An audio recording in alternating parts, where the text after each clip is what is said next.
ચૈતરભાઈ વસાવા અને એમના પરિવારને બિનરાજકીય રીતે વ્યક્તિગત સમર્થન કરું છું। બીજેપીએ પોતાના સ્વાર્થ માટે લોકશાહીની ગરિમા ધારાસભ્યને જે રીતે પાડવાનો પ્રયત્ન કર્યો છે એ સમગ્ર પ્રક્રિયાનું ખંડન કરું છું, વિરોધ કરું છું। આદિવાસીઓ ઉપર બીજેપીનો છંટકાવ કરવા માટેની આ ચાલ છે જેનો વિરોધ કરું છું કે તમારી પાર્ટીના કહેવાતા વકીલ નેતાઓ જે વકીલ છું એવું કહીને ખેડૂત અને આમ લોકોમાં રોફ જમાવા જાય છે। ચૈતરભાઈના કેસમાં એ વકીલાતની હોશિયારી ગઈ ક્યાં?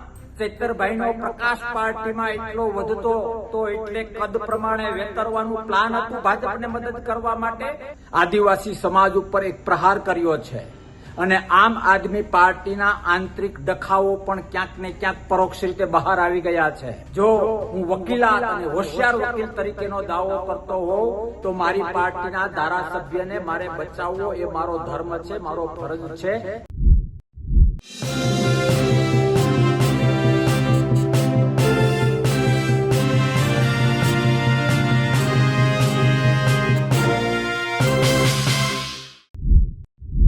આમ આદમી પાર્ટીના પૂર્વ નેતા અને હવે કોંગ્રેસના વર્તમાન નેતા કરસન બાપુ ભાદરકાએ ચૈતર વસાવાને પોતાનું સમર્થન આપ્યું છે।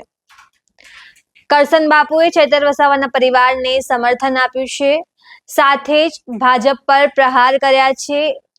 ચૈતર વસાવા જે આદિવાસીઓ માટે સતત કામ કરે છે તેમને ફસાવવાના ભાજપે ષડયંત્રો કર્યા છે જેવી વાતો તેમણે કરી છે। સાથે જ આડકતરી રીતે આમ આદમી પાર્ટીના નેતા ગોપાલ ઇટાલિયા પર પ્રહાર કર્યા છે।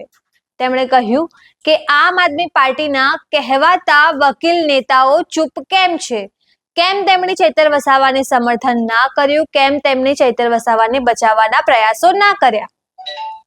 નમસ્કાર, હું છું ચંદ્રિકા પુત્રી નિરાલી મહેરિયા। તો આવો સાંભળીએ કરસનદાસ બાપુ ભાદરકાએ વધુમાં શું કહ્યું। જય જય જય જય જય જય જય આદિવાસી, જય જોહર। ચૈતરભાઈ વસાવા અને એમના પરિવારને બિનરાજકીય રીતે વ્યક્તિગત સમર્થન કરું છું અને બીજેપીએ પોતાના સ્વાર્થ માટે લોકશાહીની ગરિમા ધારાસભ્યને જે રીતે પાડવાનો પ્રયત્ન કર્યો છે એ સમગ્ર પ્રક્રિયાનું ખંડન કરું છું, વિરોધ કરું છું। સાથે સાથે આદિવાસીઓ માટે અવાજ ઉઠાવનાર એ ચૈતરભાઈ અને એમના જે કામ કરવાની પદ્ધતિ છે એ ક્યાંક ને ક્યાંક બીજેપીને આંખમાં કણાની જેમ ખૂંચી અને એટલા માટે આદિવાસીઓ ઉપર બીજેપીનો છંટકાવ કરવા માટેની આ ચાલ છે જેનો વિરોધ કરું છું।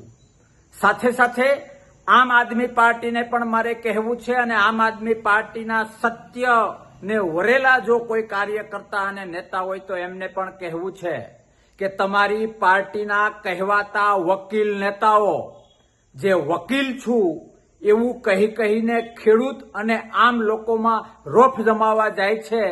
ચૈતરભાઈના કેસમાં એ વકીલાતની હોશિયારી ગઈ ક્યાં?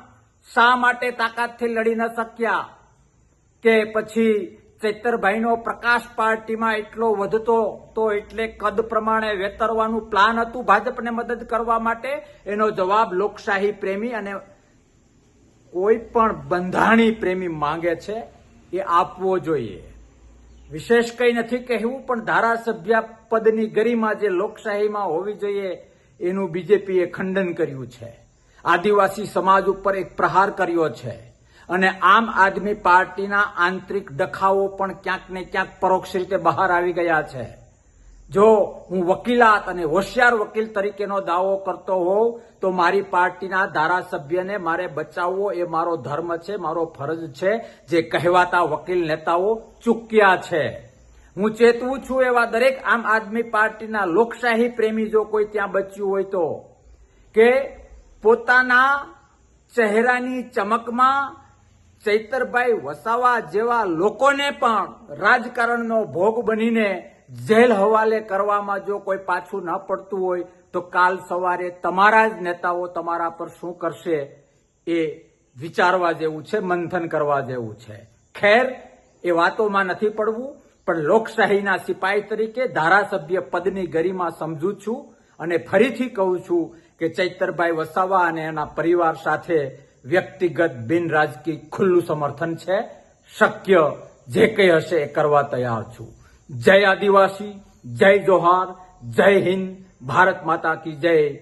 લોકશાહી છે, લોક એકતા જિંદાબાદ, લોક એકતા જિંદાબાદ, લોક એકતા જિંદાબાદ. તો જેમ તમે કરશન બાપુની વાત સાંભળી, તમે તેમની વાતથી કેટલા સહેમત છો અને આ વિશે શું વિચારો છો, અમને જરૂરથી કમેન્ટ કરીને જણાવજો. સાથે જ અમારા નવા ફેસબુક પેજને ફોલો પણ કરજો. અત્યાર માટે બસ આટલું જ. ધન્યવાદ.